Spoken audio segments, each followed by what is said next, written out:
পাখি কটা উড়ে যাচ্ছে, দেখো কত হেভি লাগছে। সকালে উঠলে গেছে একটা জিনিস ভালো, দেশের দিকে এখনো একটা হাওয়া চলছে, হেভি ঠান্ডা হাওয়া চলছে, ভিউটা হেভি লাগছে। এই যেরকম পাখি পাখি উড়ে যাচ্ছে, এরকম ভিউ অনেক কম দেখা যায়। গাইস, নুরুলদের দোকান ফাইনালি কতটা উঠে গিয়েছে দেখো।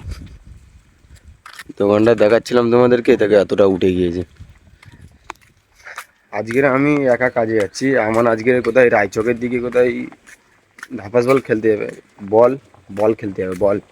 ঈদের গাইস টাইম হয়েছে বলে দেখেছো তো, গ্রামে সব লাইটিং ফাইটিং লোকের এক একজনাদের ঘরে লাগানো আছে দেখো। এই ঘরটা যেরকম লাইটিং লাগানো আছে, আর সেই একটা ঘরে ধুলো লাইটিং জ্বলছে দেখতে পাচ্ছি। আমি তোমাদের একটু জুম করে দেখিয়ে দিই। এই দেখো ওই ঘরটা একটা লাইটিং জ্বলছে দেখো, আর এই ঘরটা একটা লাইটিং জ্বলছে। আর দেখি গ্রামে কারা কারা কিরম সেজিয়ে রেখেছে, আরও আগে যাই দেখি কারা কারা কিরম সেজিয়ে রেখেছে। আরও আছে মনে হয় অনেকজনাদের ঘরে সাজানো, থাকতে পারে, না থাকার কিছু নেই। পাখি কটা উড়ে যাচ্ছে দেখো, কত হেভি লাগছে। দেখো, উড়ে চলে গেল সব। সকালে উঠলে গেছে একটা জিনিস ভালো, দেশের দিকে এখনো একটা হাওয়া চলছে, হেভি ঠান্ডা হাওয়া চলছে, ভিউটা হেভি লাগছে। এই যেরকম পাখি পাখি উড়ে যাচ্ছে, এরকম ভিউ অনেক কম দেখা যায়। তার মানে দিনের বেলা একসাথে হয় না, এরা বহু কম দেখা যায়। এখন একটু ভালো করে দেখা যাচ্ছে। সকালে যদি যাই নাজারা দেখতে দেখতে গেলে তার মানে হেভি লাগে। তার মানে চারদিকে যত সব নাজারাগুলো আছে না, ওগুলো দেখতে হেভি লাগে, যেতে যেতে মজা লাগে দেখতে। সকালে ফের এই দল কটা আসছে দেখো, এরা শুধু ঘোরাঘুরি করছে শুধু। ওই মাঠে লেবে গেল সব, ওই মাঠে লাভার জন্য ই করতেছিল, সব লেবে গেল। আমি একা যাবো এখন, জানি। তোমরা এরম গাইস কে কে সকালে এরম উঠে কাজে যাও আমাকে কমেন্ট করে জানাবে। আমি 5টার দিকে ডেলি উঠি কাজে যাওয়ার জন্য, কমেন্ট করে জানাবো আমাকে। আমাদের গ্রামে গাইস একটা জায়গায়, একটা লোকেদের জায়গায় এরকম মাটি কাটা হচ্ছে দেখো। সেইটা হচ্ছে ঝিল। ঝিল তৈরি করতে কি পুকুর তৈরি করতে অতটা জানি না, শুধু মাটি শুধু কেটে শুধু কতটা রেখেছে দেখো। এই দেখো পুরো এই এরিয়াটা নিয়ে পুরো মাটি রেখে দিয়েছে। আমার ইউটিউব চ্যানেলটা গাইস তোমরা সব একটু সাবস্ক্রাইব করে নিও। আমার ওতে গাইস একটু সাপোর্টের দরকার আছে। ওতে আমার অতটা ভিউজ আসে না, আসে না।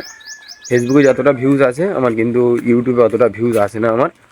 এখানে বলছি যে আমার ইউটিউবে গিয়ে সালমান ব্লগ নামে সার্চ করবে, সার্চ করলে আসবে। একটু স্ক্রোল করবে, 2-3টে পেজ পরে আসবে আমার। আসলে একটু সব সাবস্ক্রাইব করে নিও। আমার ফেসবুকে যতটা ভিউজ আসে আমার অতটা এতেও আসে না, ইউটিউবে অতটা আসে না। আর তোমরা যা ফেসবুকে যা সাপোর্ট করো আমি বহুত খুশি গাইস। 1000, 1200, 2000, 1500 যেরকম ভিউজ আছে খুব খুশি লাগে আমার। তোমরা একটু ইউটিউবে একটু আমাকে সাপোর্ট করে দিও। আমাদের এই গ্রামের যে গাইস যে পোলটা দেখতে পাচ্ছ, ওই পোলটার এই অপোজিট সাইডে গ্রামের বাচ্চারা ধাপাস বল খেলে। খুব বড় মাঠ না গাইস, ছোটোখাটো মাঠ, কিন্তু জোয়ার এসে পুরো ভিজে গিয়েছে, ওইখানে কেউ খেলতে পারছে না গাইস। এই ড্রেনটা একবার দেখো, মানভূমের দিকে আস্তে আস্তে ড্রেনটা হচ্ছে। গ্রামের রাস্তা কিরম শুধু একবার দেখো।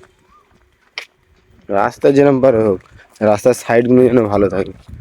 এই দেখো ড্রেন করে দিচ্ছে, কিন্তু রাস্তার অবস্থাটা একবার দেখো, ভাঙা চোরা। আমাদের গ্রামের ভিতর দিয়ে আস্তে আস্তে পুরো ভাঙা রাস্তা। কোনোদিন তোমাদেরকে দেখাবো।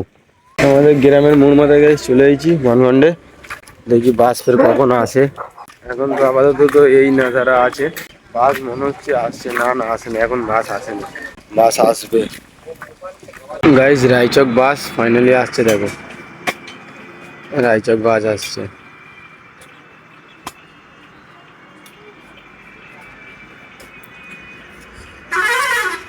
রায়চক বাস ফাইনালি আসছে।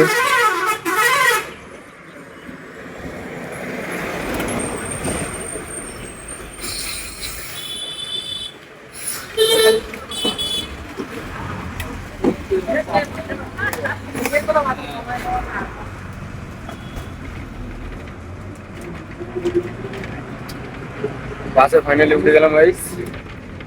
আজকের ব্লগটা এই দূর পর্যন্ত এন্ড করে দিলাম। দেখা হবে তোমার সাথে নেক্সট কোনো ব্লগে।